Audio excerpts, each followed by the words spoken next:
এডিআরই পরীক্ষা নিয়ে কামরূপ জেলা প্রশাসনের এক সংবাদ সম্মেলন। আসন্ন এডিআরই পরীক্ষা নিয়ে প্রস্তুত কামরূপ জেলা প্রশাসন।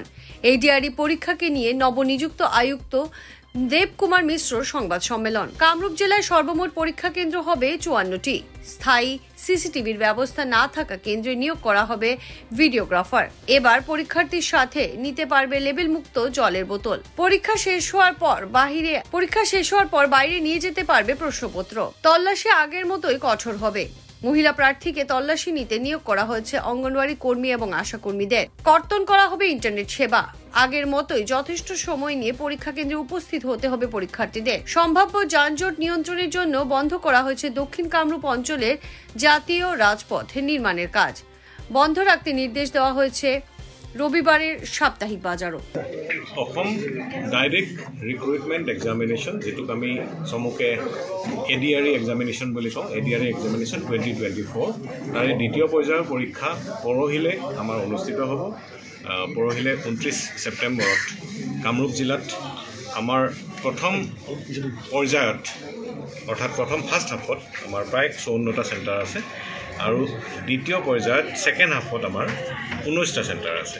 আৰু এই চেণ্টাৰত আমাৰ কেণ্ডিডেটৰ সংখ্যা প্ৰথম হাফত 37,083 গৰাকী পৰীক্ষাৰ্থী অৱতীৰ্ণ হ'ব আৰু তাৰে ভিতৰত মেল কেণ্ডিডেট আছে 19,030 জন আৰু ফিমেল কেণ্ডিডেট আছে 18,053 জন।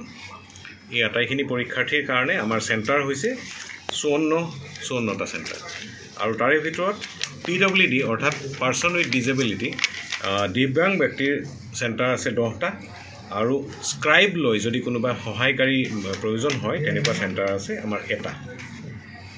আৰু ছেকেণ্ড হাফত ফাৰ্ষ্ট হাফটো আছে 9টাৰ পৰা 12টালৈকে পৰীক্ষা হ'ব আৰু ছেকেণ্ড হাফটো হ'ব 1:30টাৰ পৰা 4:30টালৈকে। আমাৰ ছেকেণ্ড হাফৰ পৰীক্ষাৰ্থী হ'ল 16,165 জন। তাৰে ভিতৰত মেল কাউণ্ট আছে, মেল পৰীক্ষাৰ্থী আছে 15,845 আৰু ফিমেল পৰীক্ষাৰ্থী আছে ছেকেণ্ড হাফত কম 320 জন। এই আটাইখিনি পৰীক্ষাৰ্থীয়ে ছেকেণ্ড হাফত আমাৰ চেণ্টাৰ হ'ল 19টা, অৰ্থাৎ 54টা চেণ্টাৰৰ ভিতৰত 19টা চেণ্টাৰত আমি ছেকেণ্ড হাফৰো পৰীক্ষা পাতিম।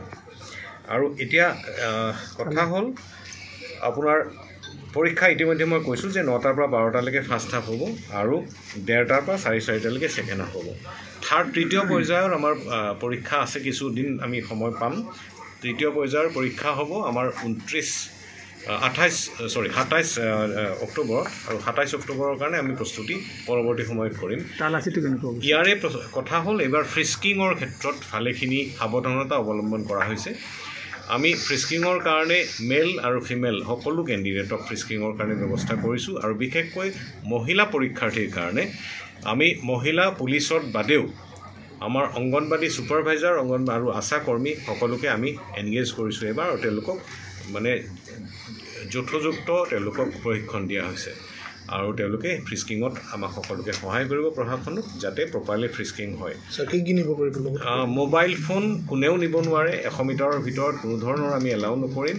এইবাৰ মাত্ৰ এটা নতুন সংযোজন হৈছে যে লেবেল নথকাকৈ ট্ৰান্সপাৰেণ্ট খোৱা পানী বটল পৰীক্ষাৰ্থী এগৰাকীয়ে পৰীক্ষা হললৈকে দিব পাৰিব।